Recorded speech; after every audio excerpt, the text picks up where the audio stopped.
আপনাদের সকলকে ধন্যবাদ। গণমাধ্যমের মাধ্যমে সারা পৃথিবী গণমাধ্যম হলো একটা রাষ্ট্রের চতুর্থ স্তম্ভ, এর মাধ্যমে জাতি জানতে পারে।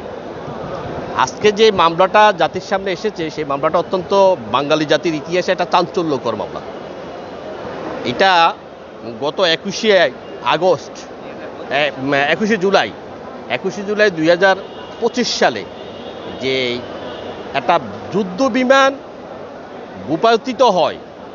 ভূপাতিত হয় মাইলস্টোন স্কুল অ্যান্ড কলেজে উত্তরা দিয়াবাড়িতে।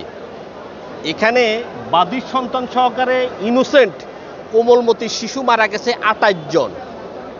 এই শিশুরা ছিল নিরপরাধী, এরা রাষ্ট্রের ভবিষ্যৎ ছিল। মাইলস্টোনের মতো শিক্ষা প্রতিষ্ঠান থেকে এরা পড়াশোনা করে রাষ্ট্রের গুরুত্বপূর্ণ দায়িত্বে পালন করবে। এখানে বাদীর একটা সন্তান, 1 নম্বর সাক্ষীর 2টা সন্তান, তার জীবনে আর কোনো ছেলে সন্তান হবে না, 2টা সন্তানই পৃথিবী থেকে চলে গেছে। 3 নম্বর সাক্ষী, তার একটা সন্তান।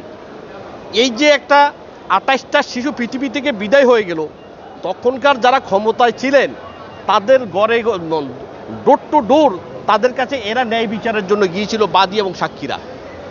গত 18 মাসের বিফোর দ্য ফেব্রুয়ারির পূর্বে যে গভর্নমেন্ট ছিল সেই গভর্নমেন্টের নেগলিজেন্স ছিল, যারা দায়িত্বপ্রাপ্ত ছিল। আমরা এই মামলাটা তাদের নেগলিজেন্স, রাষ্ট্রের দায়িত্ব থাকার পরে একটা যুদ্ধ বিমান কোথায় থেকে উদয়ন হবে, কোথায়, এখানে যেখানে 2 কোটি মানুষের বসবাস ঢাকা শহরে, এখানে একটা যুদ্ধ বিমান উদয়ন হতে পারে না।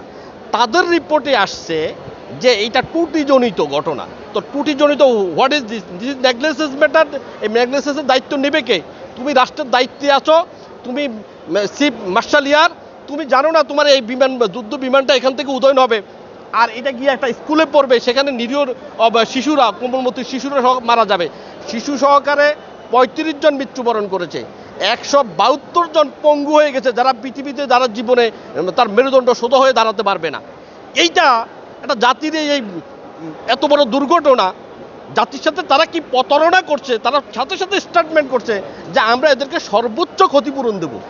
কিন্তু আজ পর্যন্ত এই বাদী এবং সাক্ষীদের সহকারে 35টা মৃত সন্তানের, 35টা মৃত ব্যক্তির, 28টা শিশু সহকারে 35 জনের মৃত পরিবারকে 5 পয়সাও তারা দেয় নাই, নাম্বার 1। নাম্বার 2, তারা রাষ্ট্রে ক্ষমতা থাকার কারণে তাদের ক্ষমতা অপব্যবহার করে সঠিক তদন্ত হয় নাই।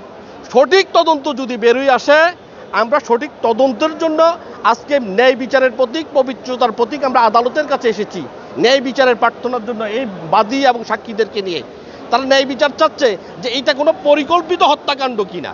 এটা তদন্ত ইনভেস্টিগেশনের মাধ্যমে বাংলাদেশের বিশাল এখনও অসংখ্য লিগ্যাল এজেন্সি রয়েছে যাহারা তদন্ত করলে প্রকৃত ইতিহাস বেড়ে আসলেই আমরা যাদেরকে এখানে আসামি হিসাবে নিয়েছি প্রত্যেকের বিরুদ্ধেই সুনির্দিষ্ট অভিযোগ প্রমাণিত হবে, এটা আমরা বিশ্বাস করি।